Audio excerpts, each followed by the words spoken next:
नमस्कार दोस्तों, मैं डॉक्टर कुलदीप कुमार के सर आप सभी का बहुत बहुत स्वागत करता हूं एक नए बिंदु के साथ और एक नई कड़ी के साथ। तो आज हम काव्य शास्त्र प्रारंभ कर रहे हैं और काव्य शास्त्र के अंतर्गत सबसे पहले हम सरल ही जो बिंदु है वो ही उठाएंगे, लेकिन ये ज़रूरी है कि सरल जो है वो ज़रूर आना चाहिए, ठीक है ना। सरल जो चीज़ होती है, जो आसान होता है ना, जो भी बिंदु आसान होता है, जो भी टॉपिक आसान होता है, उसकी एक खासियत है या एक अच्छी बात यह है कि वो आसानी से याद हो जाता है। लेकिन उसकी एक बुरी बात यह है कि वो आना ही चाहिए, उसे भूल नहीं सकते आप किसी भी स्थिति में, ठीक है ना। जो कठिन बिंदु है ना, उसकी तो ये रहते हैं कि आपको याद होना चाहिए, अगर नहीं भी याद होया तो हुआ, तो भी हो सकता है कि आपका काम चल जाए। लेकिन जो आसान बिंदु होता है उसको याद करना ही करना होता है, क्योंकि लगभग विद्यार्थी उसको याद करके आते हैं और उसके जो भी प्रश्न होते हैं उनको हल करते हैं। जो छंद है, चाहे हिंदी व्याख्याता की परीक्षा ले लो और चाहे वरिष्ठ अध्यापक की ले लो या टीजीटी पीजीटी है, इन सभी में विशेष रूप से छंद आते हैं। वैसे भी प्रत्येक क्लास के अंदर छंद के बारे में हम पढ़ते हैं। तो देखते हैं छंद शब्द जो है, छंद धातु में असुन प्रत्यय जोड़ने से बना है। यास्क ने छंदासी छादनाथ लिखकर छंद में प्रयुक्त छंद धातु की ओर ही संकेत किया है। छंद का अर्थ है प्रसन्न करना, फुसलाना, आच्छादन करना, बांधना और आह्लादित करना इत्यादि। उपलब्ध कृति के आधार पर छंद संबंधी प्रथम रचना महर्षि पिंगल द्वारा रचित छंद सूत्र मानी जाती है। उपलब्ध कृति के आधार पर महर्षि पिंगल द्वारा रचित छंद सूत्र जो है वो मानी जाती है प्रथम रचना। उपलब्ध कृति के आधार पर छंद संबंधी प्रथम रचना, ठीक है ना, कौन सी है? महर्षि पिंगल द्वारा रचित छंद सूत्र। छंद क्या है, ठीक है ना।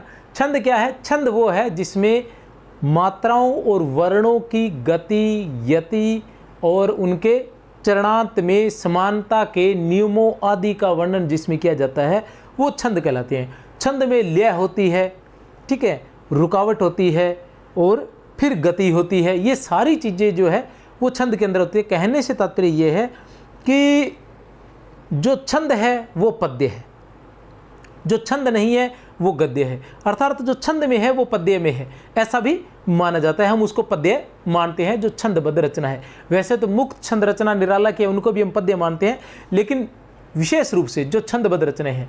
और बिना छंद के क्या है कि हम किसी बात को उस तरीके से नहीं रख सकते, या हम किसी बात को लय में गा नहीं सकते। जैसे जो गाने होते हैं वो एक तरह के छंद में होते हैं, क्योंकि छंद का ये विशेष गुण है कि उसमें लय होनी ही चाहिए, उसमें गति होनी ही चाहिए, शब्दों का क्रम उतार चढ़ाव इस प्रकार होना चाहिए कि उसको बोलते वक्त आपके, ठीक है ना, उसको बोलते वक्त आपका जो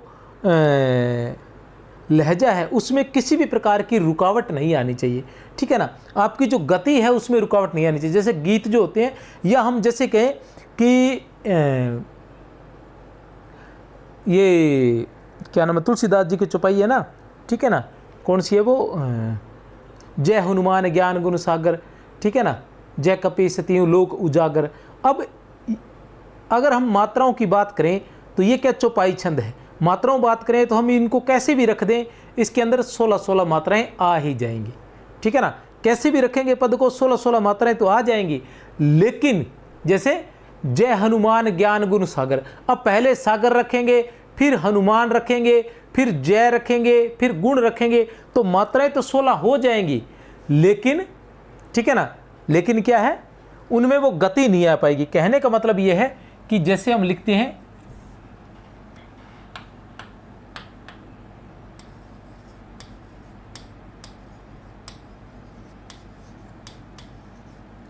जय हनुमान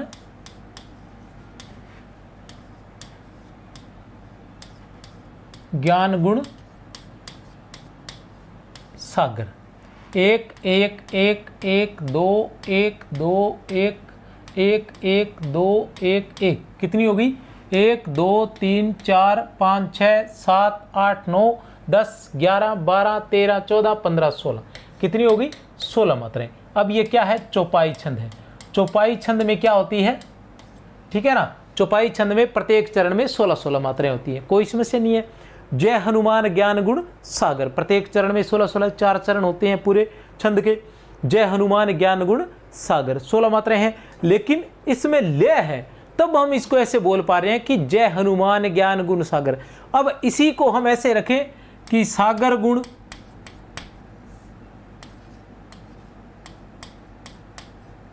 सागर जय ज्ञान हनुमान गुण। अब इसको ऐसे रखेंगे, मात्राएं फिर भी कितनी होंगी? 16 ही होंगी।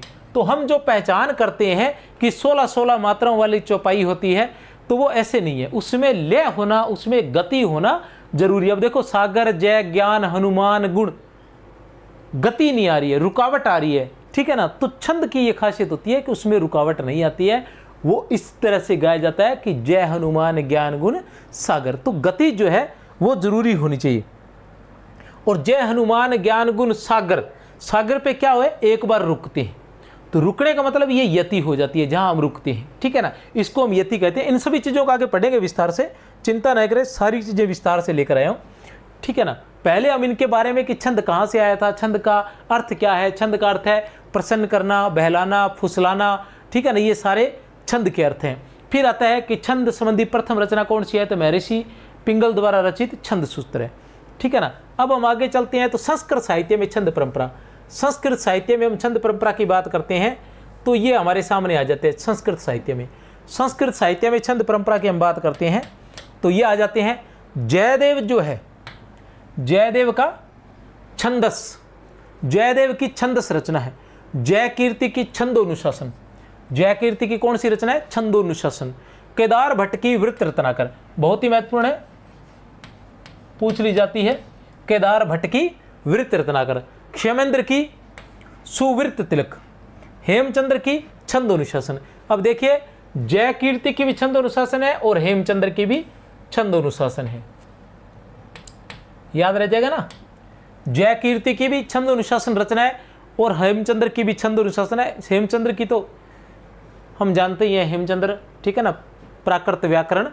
गंगादास का छंदो मंजरी, शेखर भट्ट का वृत्त मौक्तिक, शेखर भट्ट का वृत्त मौक्तिक, श्री कृष्ण का वृत्त मुक्तावली। छंदो मंजरी, गंगादास का छंदो मंजरी। ये छंदो मंजरी आगे जाकर एक रीतिकालीन कवि का भी है, जहाँ तक मुझे याद है ये होना चाहिए पद्माकर का होना चाहिए, बाकी आगे अपने इसको देख लेंगे। भरत मुनि के नाट्य शास्त्र में भी छंद का विवरण है। अब ये जो बातें हैं मैं यहाँ बता रहा हूँ, ये संगत असंगत में जब प्रश्न पूछे जाते हैं तो उसमें संगत असंगत में ये बातें पूछी जाती है। क्या भरत मुनि के नाट्य शास्त्र में छंद का विवरण है, ठीक है ना। क्या केदार भट्टकृत जो वृत्त रत्नाकर है, क्या वो छंद संबंधी ग्रंथ है, छंद संबंधी ग्रंथ है। क्या छंद अनुशासन जो है वो हेमचंद्र कृत है, इस प्रकार से। या फिर अग्नि पुराण ग्रंथ में एक अध्याय छंदों का है, संगत असंगत पूछना है। और हमें याद रखना पड़ेगा कि भरत मुनि के नाट्य शास्त्र में भी छंद का विवरण है, अग्नि पुराण ग्रंथ में एक अध्याय छंदों का है, ज्योतिष ग्रंथ वृहत संहिता में भी एक अध्याय छंदों का है, ठीक है ना। ये आपने याद रखना है। आगे चलते हैं। हिंदी साहित्य में छंद परंपरा, ठीक है ना। हिंदी साहित्य में छंद परंपरा कहाँ से प्रारंभ होती है, हम सभी जानते हैं, ठीक है ना। कहाँ से प्रारंभ होती है? ये प्रारंभ होती है रीतिकाल से।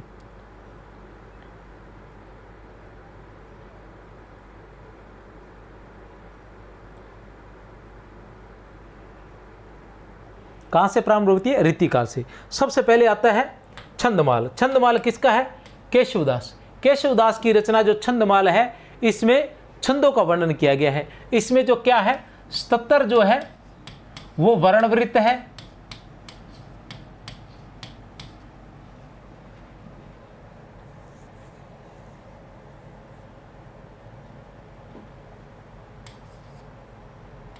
चौबीस या 26 है, मुझे याद नहीं आ रहा थोड़ा सा, 24 या 26 जो है वो मात्रा वृत्त है छंदमाल में, ठीक है ना। छंदमाल में क्या है, 77 वर्णवृत्त और 24 या 26 मात्रा वृत्त है। और उसके बाद छंदमाल की रचना कब हुई थी? तो केशवदास रसिक ने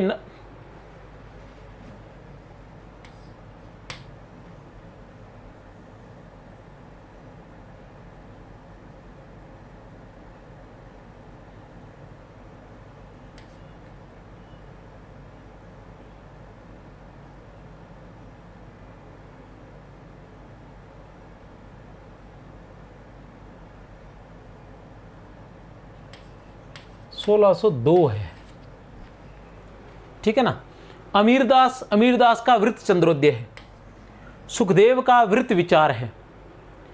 भिखारीदास का छंदारणव पिंगल है, भिखारीदास का छंदारणव पिंगल। नारायण दास का छंदसार, ठीक है ना। मतीराम का भी छंदसार। और पद्माकर का छंद मंजरी, वो मैंने बताया था ना, वो छंदो मंजरी थी, ये छंद मंजरी है, ठीक है ना। ये देख सकते हैं केशवदास का छंदमाल, केशवदास की जो छंदमाल रचना है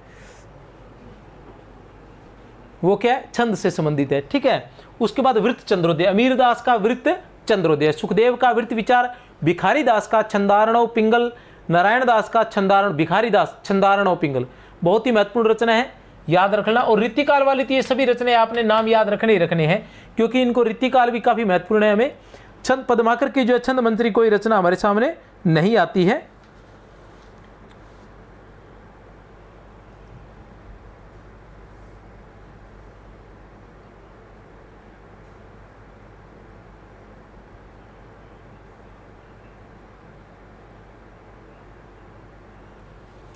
आधुनिक कालीन छंद ग्रंथ परंपरा, ये भी बहुत महत्वपूर्ण है, इसके बारे में भी पूछा जाता है।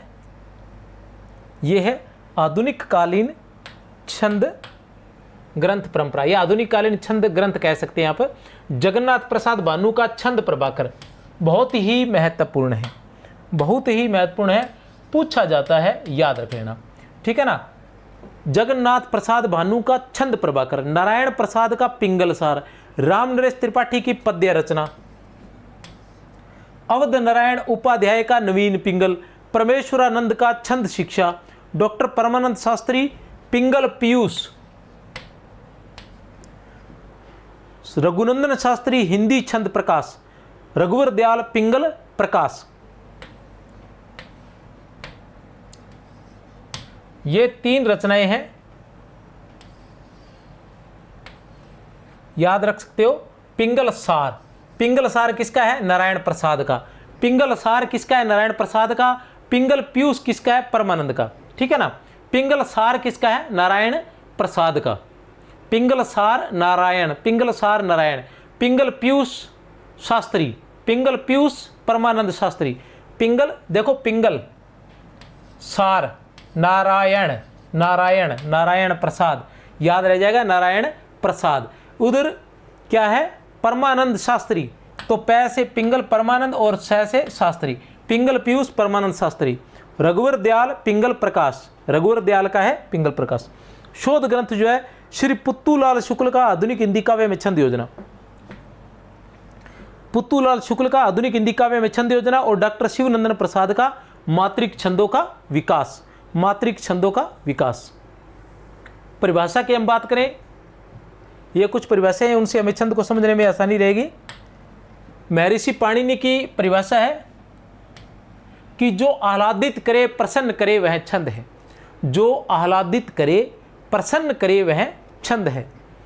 छंद से तात्पर्य, ये पहले छंद कविता को ही कहते थे, इसलिए ऐसी परिभाषा है। यहाँ छंद से तात्पर्य वो छंद नहीं है कि छंद जो पंक्तियों में बंधा हुआ है, या इनका कहने तात्पर्य भी कविता कहने को ही छंद कहना कहते थे, कि उसने छंद कहा है, छंद कहा है मतलब कविता कही है, हम छंद कहे, पहले कविता को ही छंद कहते थे। तो जो, और कविता जो होती थी वो प्रसन्न करती थी, तो इसलिए महर्षि पाणिनि ने कहा है जो आह्लादित करे प्रसन्न करे वह छंद है, अर्थात कविता, क्योंकि पहले कविता सुनकर ही प्रसन्न होते थे ना। हम देखते हैं जैसे आज भी लोग जो होते हैं, जैसे कहने का मतलब जैसे सैड सॉन्ग सुनते हैं तो भी हमें अच्छा लग रहा है, ठीक है ना। उसी तरह चाहे दुख की कविता हो, चाहे सुख की कविता हो, चाहे हास्य की कविता हो, चाहे वीर रस की कविता हो, चाहे करुण रस की कविता हो, वो कोई समस्या नहीं है, उसमें सुख ही प्राप्त होता है लिखने वाले को और सुनने वाले को, ठीक है ना। जगन्नाथ प्रसाद भानु, जगन्नाथ प्रसाद भानु जिनका क्या था, भानु प्रभाकर भानु था क्या, जगन्नाथ प्रसाद भानु का रचना थी ना छंद प्रभाकर, ठीक है ना।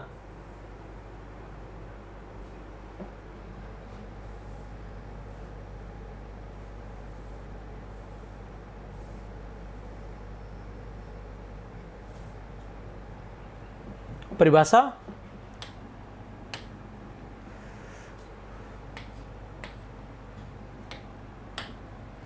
जगन्नाथ प्रसाद भानु, मात्रा वर्ण गति यति नियम अंतई समता बंध, जा पद रचना में मिले भानु बनत सब छंद, मात्रा वर्ण गति यति नियम अंतई समता बंद।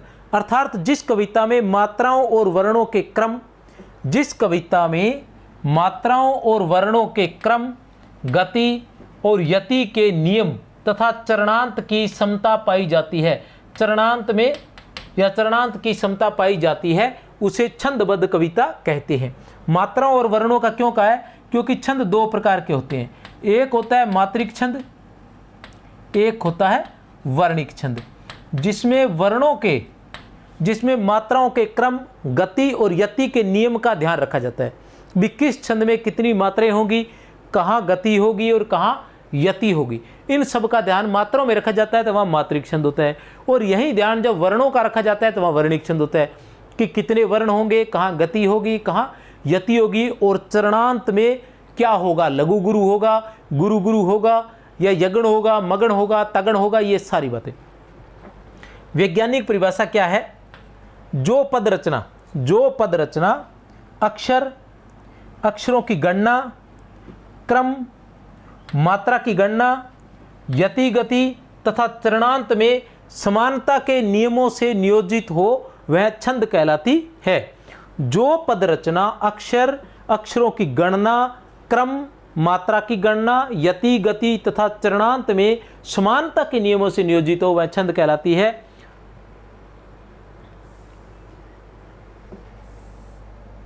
छंदोमयी रचना पद्य, छंदोमयी रचना,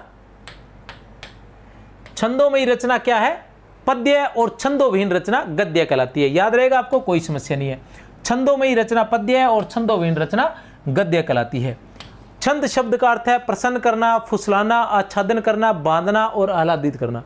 छंद शब्द का अर्थ है प्रसन्न करना, फुसलाना, आच्छादन करना, बांधना और आह्लादित करना। अंग्रेजी में छंद को मीटर और वर्ष भी कहते हैं, अंग्रेजी में छंद को मीटर और वर्ष भी कहते हैं।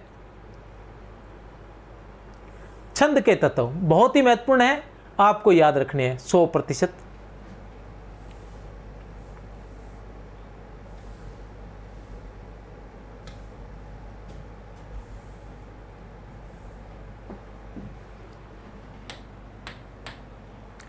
वर्ण, मात्रा, यति, गति, तुक, चरण और गण, ये छंद के तत्व है। याद रख लेना, महत्वपूर्ण है। वर्ण, मात्रा, यति, गति, तुक, चरण और गण क्या होते हैं देख लेते हैं। वर्ण क्या होता है? वर्ण, वर्ण और अक्षर एक ही है। प्रत्येक स्वर तथा स्वर युक्त व्यंजन वर्ण कहलाता है। प्रत्येक स्वर तथा स्वर युक्त व्यंजन वर्ण कहलाता है। वर्ण चाहे लघु हो या गुरु हो, वह एक ही वर्ण गिना जाता है। जैसे राम, रमा, रम, इन तीनों शब्दों में दो दो वर्ण है। समझ गए? राम में भी दो वर्ण है, रमा में भी दो वर्ण है, रम में भी दो वर्ण है। अर्थात प्रत्येक स्वर या अथवा स्वर युक्त व्यंजन वर्ण कहलाता है। और वर्ण जो होता है उसकी एक ही मात्रा गिनी जाती है। वर्ण जो होता है उसकी एक ही मात्रा गिनी जाती है, ठीक है ना? यह एक ही वर्ण गिना जाता है, चाहे वो छोटा हो चाहे बड़ा हो।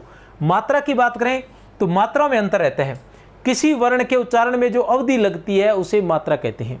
किसी वर्ण के उच्चारण में जो अवधि लगती है उसे मात्रा कहते हैं। व्याकरण में दो प्रकार की मात्राएं होती है, हसु और दीर्घ। इसे हसु, दीर्घ, लघु या गुरु, ये लघु का और ये गुरु का। इसे आई कह सकते हैं, इसे एस कह सकते हैं। मतलब ये चिन्ह है, वैसे तो लघु गुरु ही कहेंगे, इनको आई एस क्यों कहेंगे, पर ये दिखने में ऐसा लगता है जैसे आई और एस है। यति की बात करें, अच्छा मात्राओं की बात बता रहा था, थोड़ा सा बता दूं मैं। मात्राओं का कहने का तात्पर्य है कि वर्ण जो होता है, वर्ण में क्या रहता है?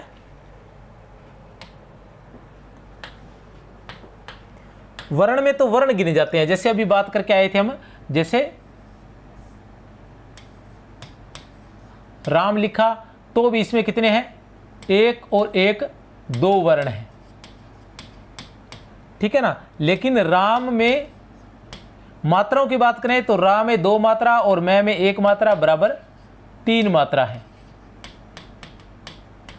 ठीक है ना? उसी तरह राम में दो। अब इसको कहें कि रम, रम कहें तो इसमें भी दो ही वर्ण होंगे। रमा कहें तो इसमें भी दो ही वर्ण होंगे।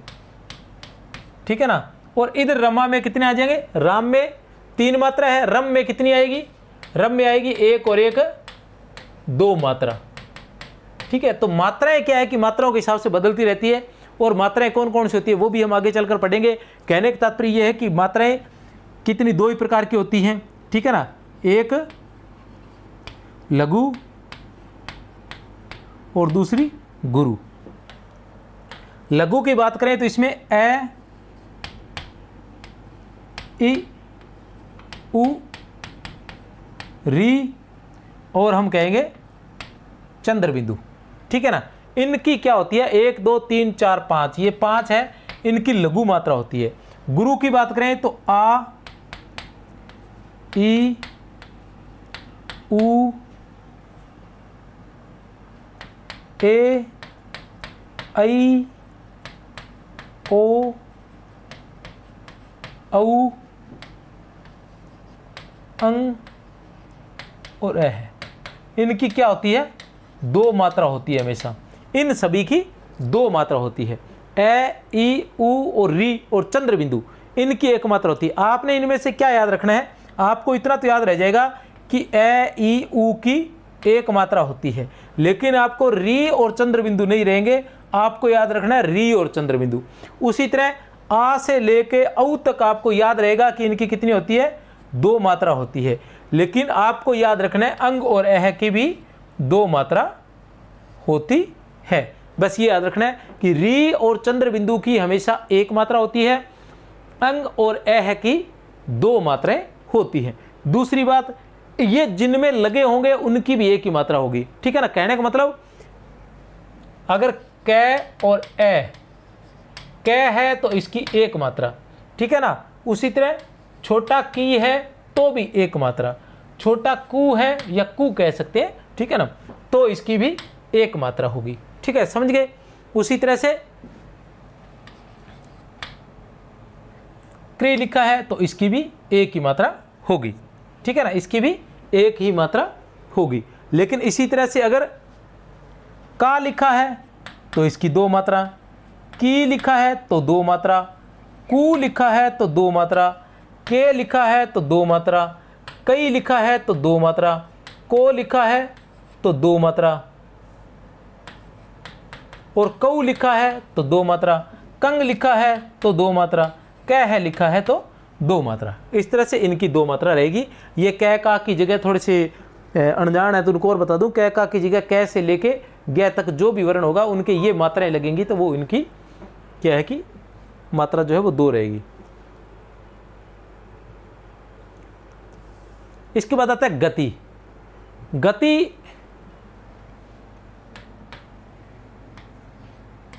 छंद को पढ़ने के लिए उसमें जो लय की आवश्यकता होती है उसे गति कहते हैं।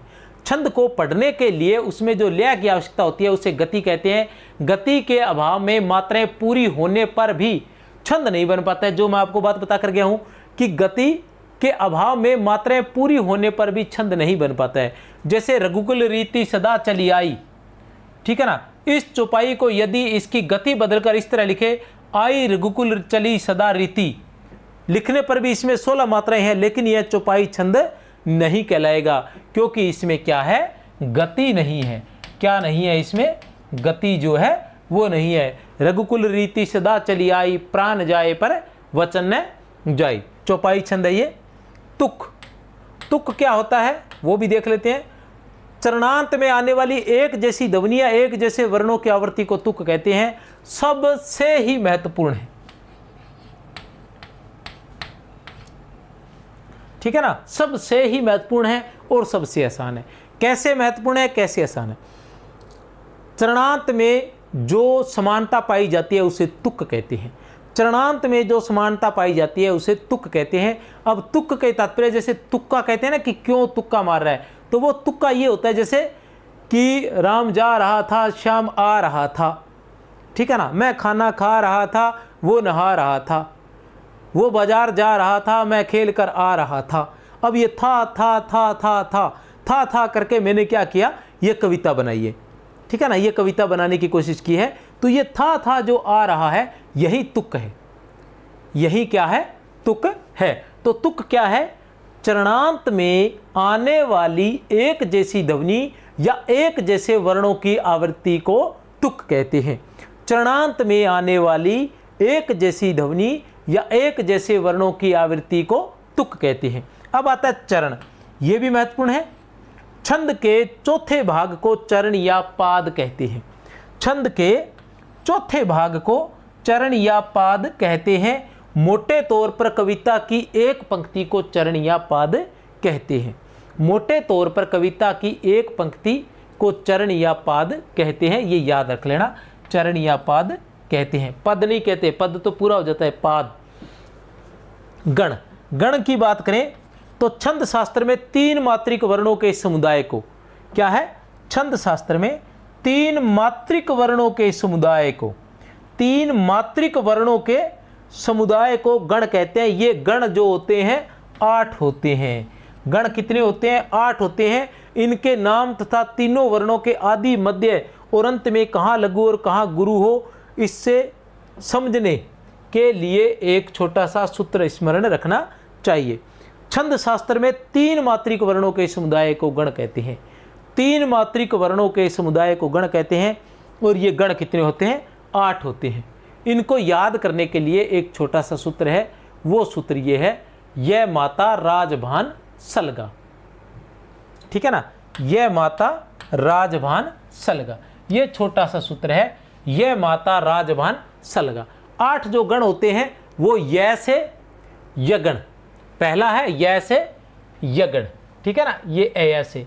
दूसरा मैं से मगण, ठीक है,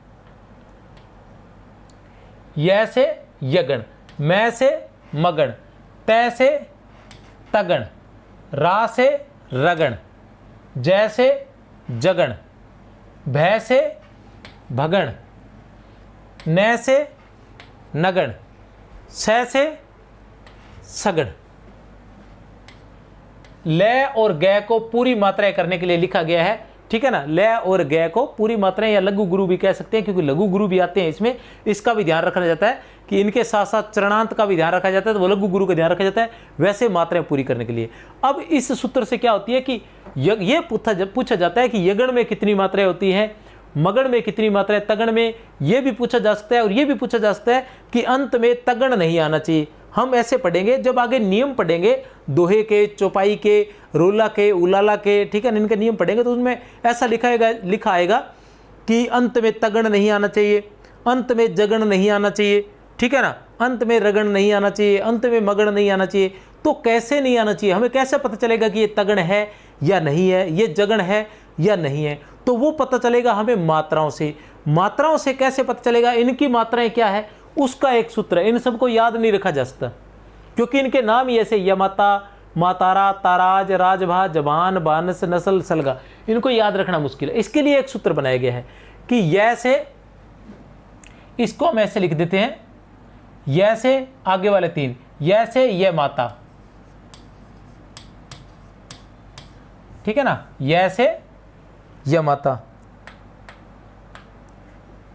ये माता, ये माता, ठीक है ना, य से ये माता, ये रहा आपके सामने माता। फिर आएगा मैं से मातारा, य से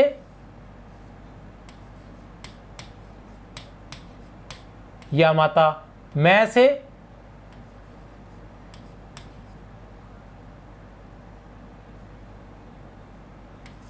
यह माता,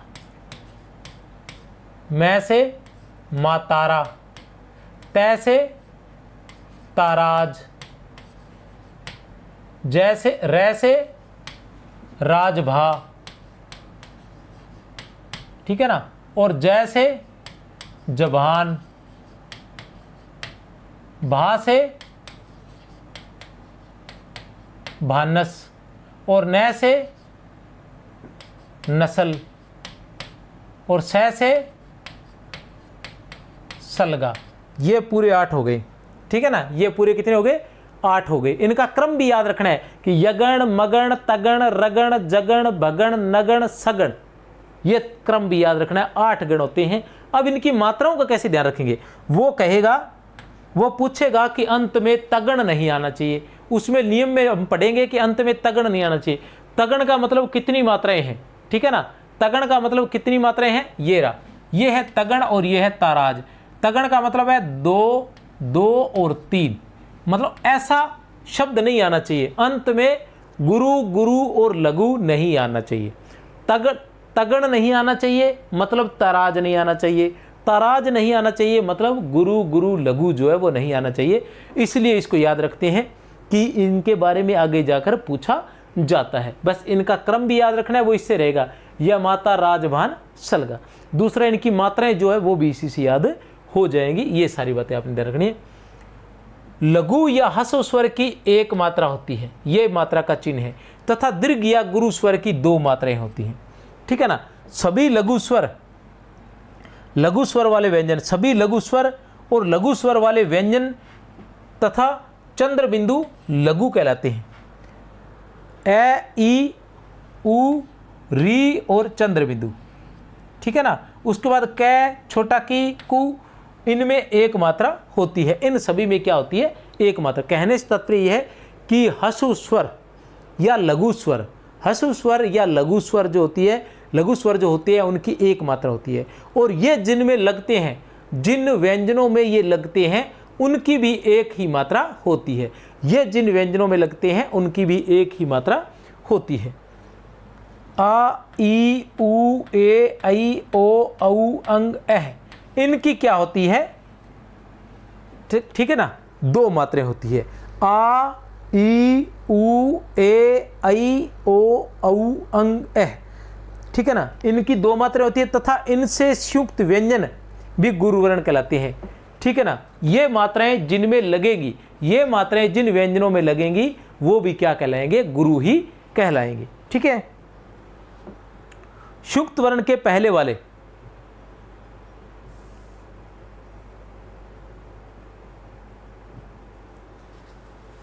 संयुक्त वर्ण के पहले वाले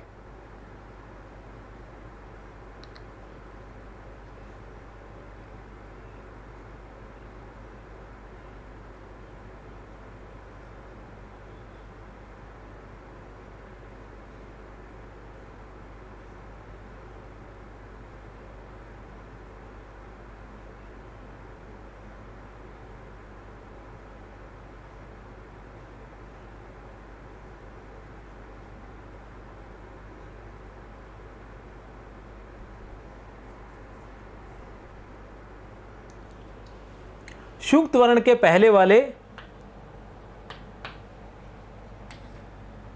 लघु वर्ण, ये सारे नियम हैं जिन जिन के पाठ्यक्रम में छंद होता है वो जरूर ध्यान दे। बस इन्हीं चीजों से छंद पकड़ा जाएगा। वहां तो पद आएगा और पद को देख के आपने अंदाजा लगाना है। और वहां क्या होता है, जैसे री आता है, प्र आता है, ठीक है ना, इस तरह से ऊपर वाला रे आता है, ये सारे के सारे आते हैं। और हमेशा आधा वर्ण भी आता है। इस प्रकार के वहां जो है शब्द आएंगे और हमें उनमें मात्राएं देखनी होती हैं। वो कम ज़्यादा मात्रा होते ही हम छंद हमारे हाथ से निकल जाता है।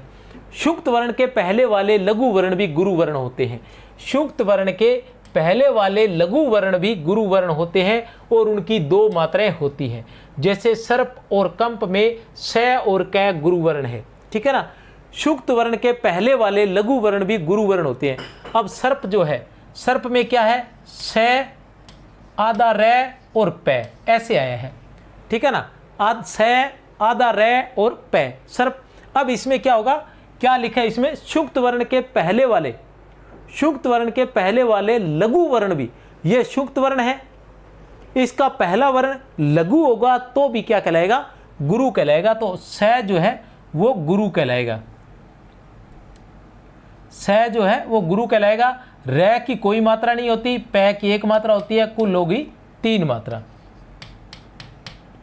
जो हलंत युक्त या आधा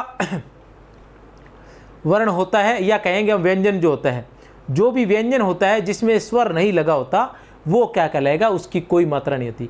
कहने से तात्पर्य यही मान लो चाहे कि व्यंजन की कोई मात्रा नहीं होती।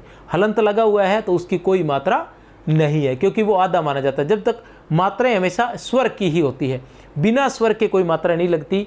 ठीक है ना। तो अब क्या रहेगा, सर्प। उसी तरह कंप, कंप में क्या रहेगा, कै और आधा मैं और पै। तो मैं आधा वर्ण जो होता है ये आधा वर्ण आया है, इससे पहले जो भी आएगा उसकी 2 मात्रा होगी। ठीक है ना। इससे पहले जो भी आएगा उसकी 2 मात्रा होगी और पै की 1 मात्रा होगी। आधा वर्ण अगर पहले आ जाए, आधा वर्ण अगर सबसे पहले आ जाए, जैसे त्याग है, तो तय की कोई मात्रा नहीं है, या की 2 है और गै की 1 है।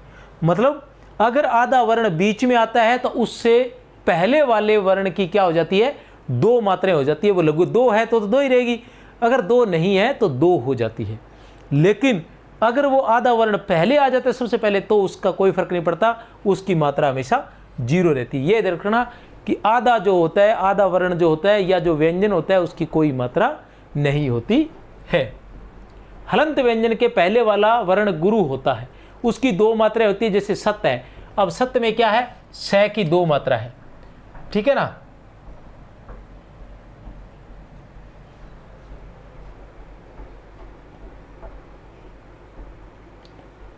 प्र की 1 मात्रा होती है, ये याद रख लेना, बहुत ही महत्वपूर्ण है। प्र की क्या होती है, प्र की 1 मात्रा होती है। कैसे होती है, क्योंकि प्र में क्या है, पै आधा है और रै पूरा है, तो पै की 0 और रै की 1, तो कुल कितना हो गया, 1 मात्रा, ठीक है ना। प्र की क्या होती है, 1 मात्रा होती है। प्र की क्या होती है, 1 मात्रा होती है। अब प्र, इसी बहाने हम प्र को लिखना भी सीख जाते हैं, ठीक है ना। क्योंकि अगर प्र को कुछ लोग हो सकता है ऐसे लिखे, पै और आधा रै, अगर ऐसे लिखेंगे तो इसकी कितनी मात्रा आ जाएगी, 2 मात्राएं, क्योंकि आधे से पहले वाले की 2 मात्राएं होती हैं, तो क्या हो जाएंगी, 2 मात्रा। लेकिन ऐसा नहीं है। प्र कैसे लिखा जाता है, प्र होता है पै आधा और रै पूरा है इसमें, ठीक है ना। इसमें समस्या होती है, कुछ बच्चे हो सकता है गड़बड़ करे। त्र के पहले वाले वर्ण की 2 मात्रा होती है, जैसे यत्र में य की 2 मात्रा होगी। कैसे होगी, त्र, त्र कैसे बनता है, तय और रै से, तय आधा और रै पूरा, तय आधा और रै पूरा, तो त्र बनता है। अब क्या हुआ, तय आधा और रै पूरा, और अब लिखना क्या है हमने, यत्र तो य, आधा तय और रै। अब आधे तय से पहले जो भी आएगा उसकी कितनी हो जाएगी, 2 मात्राएं। तो यत्र में य की 2 मात्रा होती है, ठीक है ना, ये याद रखना है आपने। मात्रा केवल स्वर की होती है, व्यंजन की नहीं होती। हलंत युक्त व्यंजन की कोई मात्रा नहीं होती है। वैसे हलंत युक्त लिखने की जरूरत नहीं है, व्यंजन जो होता है वो हलंत युक्त होता है, ठीक है ना। अनुस्वार से युक्त होने पर हंस में है, तत्चंद्र में च और संयम में स गुरु है। अनुस्वार से युक्त होने पर, जहाँ अनुस्वार होगा वहाँ 2 मात्राएं होगी। हंस में है की 2 मात्रा है, चंद्र में च की 2 मात्रा है, संयम में स की 2 मात्रा है। विसर्ग की मात्रा होती है, विसर्ग की 2 मात्रा होती है। दुख में दू की कितनी होगी, 2 मात्रा। शुक्त व्यंजन सत्य में स गुरु है, कोई समस्या नहीं है। श्रय की 1 मात्रा 1 वर्ण माना जाता है। श्रय की, प्र की भी 1 मात्रा होती है, याद रह जाएगा क्या, प्र की भी 1 मात्रा होती है और श्रय की भी 1 मात्रा होती है। इन दोनों की 1 मात्रा होती है, प्र और श्रय, प्र और श्रय, प्र और श्रय, इसकी 1 मात्रा होती है।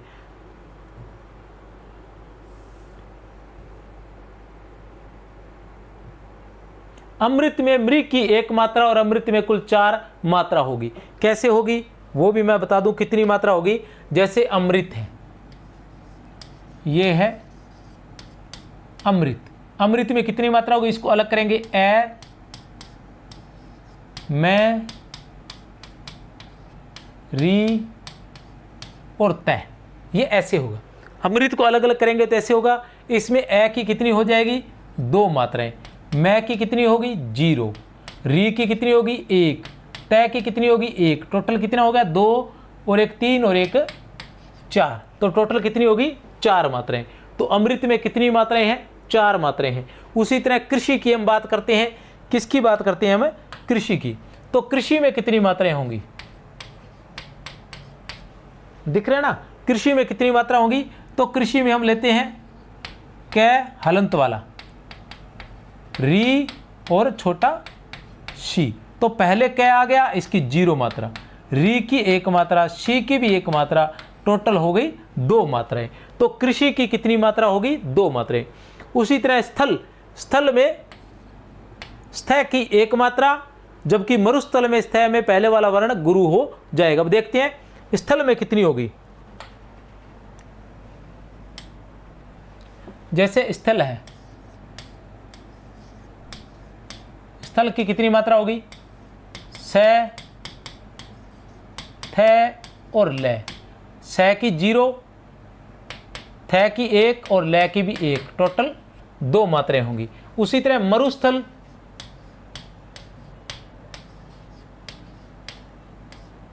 मरुस्थल में मैं की 1 और रू की 2, क्योंकि आधा स आ गया है, और स की 0 और थ की 1, ल की 1, 1 2 3 4 और 5। मरुस्थल की कितनी होगी? 5 मात्रा। मरुस्थल की कितनी मात्रा हो जाएगी? 5 मात्राएं हो जाएंगी। सवैया, मनहरण और कवित्व में आवश्यकता होने पर किसी भी गुरु वर्ण को लघु पढ़ा जा सकता है। ये बहुत ही महत्वपूर्ण, याद रख लेना।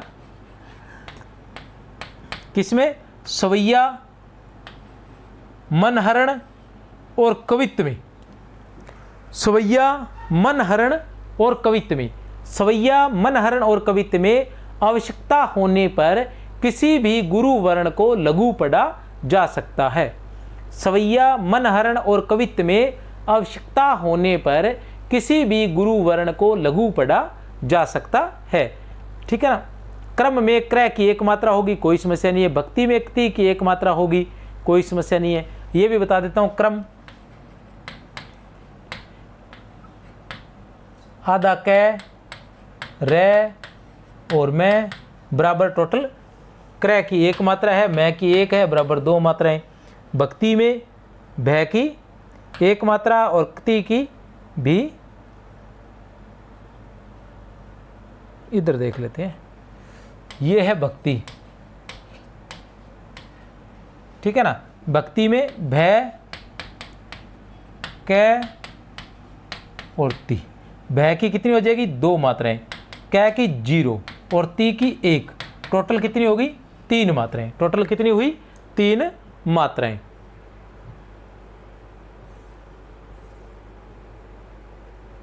छंद के भेद। छंद के भेद कितने होते हैं? छंद के भेद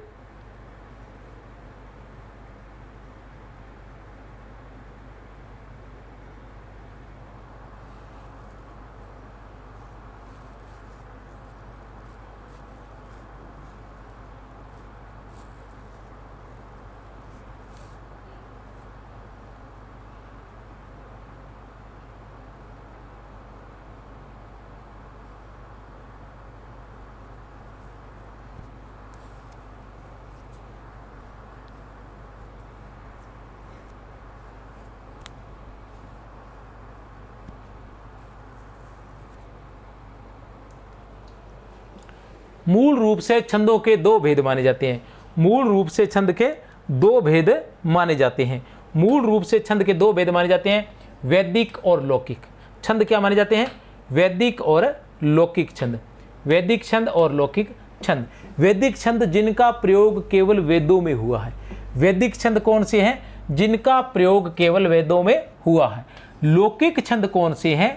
जिनका प्रयोग संस्कृत में, प्राकृत में, अपभ्रंश में एवं हिंदी आदि भाषाओं में हुआ है, वो लौकिक छंद कहलाते हैं। कहने से तात्पर्य हम वैदिक छंद का ये कहेंगे कि संस्कृत में होता है, तो ये थोड़ा सा याद रखना है। वैदिक छंद का प्रयोग संस्कृत में नहीं, सिर्फ वेदों में हुआ है। संस्कृत में तो लौकिक छंद का ही प्रयोग हुआ है। लौकिक छंद का प्रयोग किस किस में हुआ है? संस्कृत में हुआ है, ठीक है ना, संस्कृत में हुआ है, प्राकृत में हुआ है, पाली में भी हुआ है क्या, प्राकृत में हुआ है, अपभ्रंश में हुआ है, और हिंदी में अभी चल रहा है। और हिंदी में अभी चल रहा है किसका? लौकिक छंद का प्रयोग। लौकिक छंदों के भी 2 भेद होते हैं, मात्रिक और वर्णिक। लौकिक छंदों के भी 2 भेद होते हैं, मात्रिक और वर्णिक। मात्रिक छंद जिन छंदों में मात्राओं की संख्या लघु गुरु यति गति के आधार पर पद रचना होती है, उन्हें मात्रिक छंद कहते हैं। ठीक है ना। अब हम बात करते हैं मात्रिक छंद की।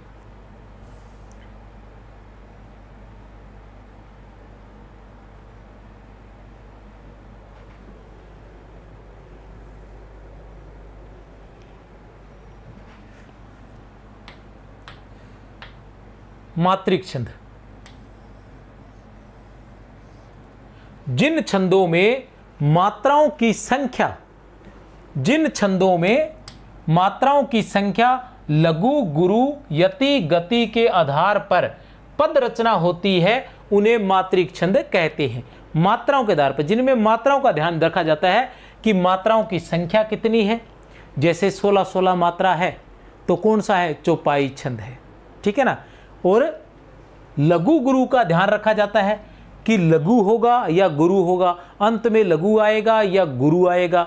शुरुआत में क्या, वैसे अंत में ध्यान रखा जाता है लघु आएगा या गुरु आएगा, या लघु गुरु आएगा या गुरु गुरु आएगा कि लघु लघु आएगा, इसका भी ध्यान रखा जाता है।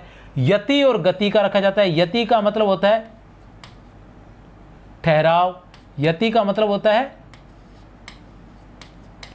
ठहराव, और गति का मतलब होता है चलना या लय पकड़ना। तो कहाँ कितना रुकना है भी, 11-13 पर यति होती है दोहा छंद में, 11-13 पर यति होती है, और हरिगीति का छंद में 12-16 पर यति होती है, ठीक है ना। तो ये सारी चीज़ें जो है हमें ध्यान रखनी होती है। यति गति के आधार पर पद रचना होती है, उन्हें हम मात्रिक छंद कहते हैं। मात्राओं का ध्यान रखा जाता है, जिसमें मात्रिक छंद के भी 3 भेद होते हैं, सममात्रिक छंद, अर्ध सममात्रिक छंद, विषम मात्रिक छंद, ठीक है ना। मात्रिक छंद के भी 3 भेद होते हैं, सममात्रिक छंद, अर्ध सममात्रिक छंद और विषम मात्रिक छंद, ठीक है। सममात्रिक छंद, अर्ध सममात्रिक छंद और विषम मात्रिक छंद। सममात्रिक में छंद में क्या होता है, जिसके चारों चरणों में मात्राएं समान होती है, जैसे चौपाई। सममात्रिक छंद में क्या होता है, जिसके चारों चरणों में मात्राएं समान होती है उसे सममात्रिक छंद कहते हैं, जैसे चौपाई हुआ। जिस छंद के चारों चरणों में मात्राओं की संख्या समान हो उसे सममात्रिक छंद कहते हैं। सममात्रिक के भी 2 उपभेद होते हैं, वो कौन से होते हैं, साधारण सममात्रिक और दंडक सममात्रिक। अब इसमें क्या होता है, मात्रिक छंदों में भी दंडक कहलाते हैं। दंडक छंद कौन से होते हैं, जिनमें 32 से अधिक मात्रा होती है उन्हें दंडक कहते हैं। जिनमें 32 से अधिक मात्राएं होती है उन्हें दंडक कहते हैं। और वर्णों में क्या होता है, जिनमें 26 से अधिक वर्ण होते हैं उन्हें दंडक छंद कहते हैं, ठीक है ना। मात्रिक में तो कितनी होनी चाहिए, 32 मात्राओं से यदि अधिक होगी तो वो दंडक कहलाएंगे, और वर्णिक में क्या होगा, 26 से अधिक वर्ण होंगे तो वो दंडक कहलाएंगे। ये ध्यान रखना है, साधारण सममात्रिक और दंडक सममात्रिक। दंडक सममात्रिक के भी 2 भेद होते हैं। दंडक जो सममात्रिक होता है उसके भी आगे 2 भेद होते हैं, गणबद्ध और मुक्तक। गणबद्ध और मुक्तक, गणबद्ध और मुक्तक, जिसमें गणों का ध्यान रखा जाता है जिस दंडक में, वो गणबद्ध होते हैं। जिनमें गणों का ध्यान नहीं रखा जाता वो मुक्तक कहलाते हैं। अर्ध सममात्रिक छंद, जिस छंद के प्रथम व तृतीय चरण में, द्वितीय व चतुर्थ चरण में मात्राओं की संख्या समान हो उसे अर्ध सममात्रिक छंद कहते हैं। भी पहले और तीसरे चरण में, दूसरे और चौथे चरण में मात्राएं समान हो उसे अर्ध सममात्रिक छंद कहते हैं। तो अर्ध सममात्रिक छंद जैसे दोहा है, ठीक है ना। दोहा में क्या होती है, 13-11 मात्रा होती है, तो 13-11 पर यति होती है, 13-11 मात्रा होती है। तो 13 पहले में 13 और तीसरे में भी 13, दूसरे में 11 और चौथे में भी 11, ऐसे मात्राएं होती है चारों चरणों में। दोहा में क्या होता है, दोहा क्या है, अर्ध सममात्रिक छंद है। इसमें क्या होता है, प्रथम में 13 11 13 और 11, अर्थात प्रथम में 13, तीसरे में 13, दूसरे में 11 और चौथे में 11, इसलिए इसे अर्ध सममात्रिक छंद कहते हैं। फिर आता है जैसे बरवे भी इसी प्रकार का है, ठीक है ना। विषम मात्रिक छंद, विषम मात्रिक छंद की बात करें, जिस छंद के 4 से अधिक 6 चरण होते हैं, ये याद रखना है, 4 से अधिक। नॉर्मली छंदों में क्या होता है, 4 चरण होते हैं, लेकिन विषम मात्रिक में क्या होता है, 6 चरण होते हैं, ठीक है ना। कितने चरण होते हैं, 6 चरण होते हैं। सभी में मात्राओं की संख्या असमान हो विषम मात्रिक छंद कहलाता है, ठीक है ना। जिसमें तथा सभी में मात्राओं की संख्या असमान हो विषम मात्रिक छंद कहलाता है। मात्राओं की संख्या समान नहीं होती है, मात्राओं की संख्या जो है वो समान नहीं होती है। जो 6 चरण होते हैं, जैसे दोहा, जैसे छप्य है, छप्पे में क्या है, दोहा और रोला है, ठीक है ना। फिर कुंडलिया में क्या है, रोला और उलाला है, ठीक है ना। तो इस तरह से इनके अंदर क्या है, अलग अलग मात्राएं होंगी, रोला की भी मात्राएं होगी, उलाला की भी होगी, उसमें दोहा की भी होगी और रोला की भी होगी। दोहा में 13-11 होती है और जो रोला है उसके अंदर 24-24 होती है, ठीक है ना। तो ये कहीं ना कहीं अंतर रहता है, विषम मात्रिक छंद कहलाता है। उसके बाद आता है वर्णिक। वर्णिक की बात करें तो वर्णिक में भी ये समस्या है। वर्णिक छंद, जिन छंदों में वर्णों की संख्या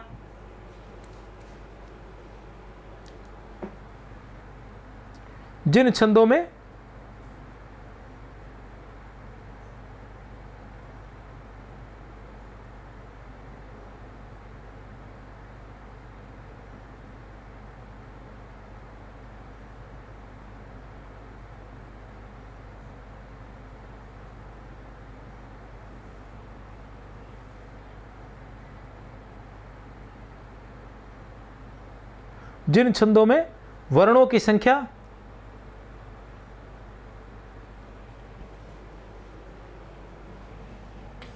उनका क्रम लघु गुरु यति गति के आधार पर पद रचना होती है। इसके 3 भेद होते हैं, समवर्णिक छंद,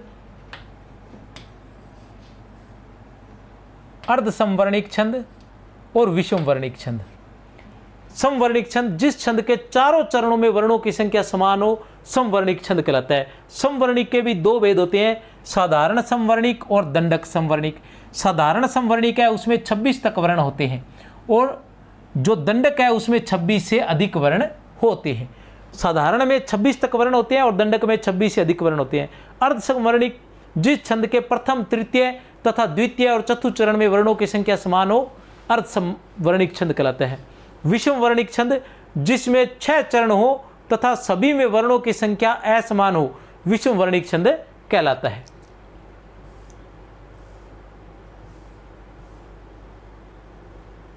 ये थे छंदों के विशेष नियम, ठीक है ना।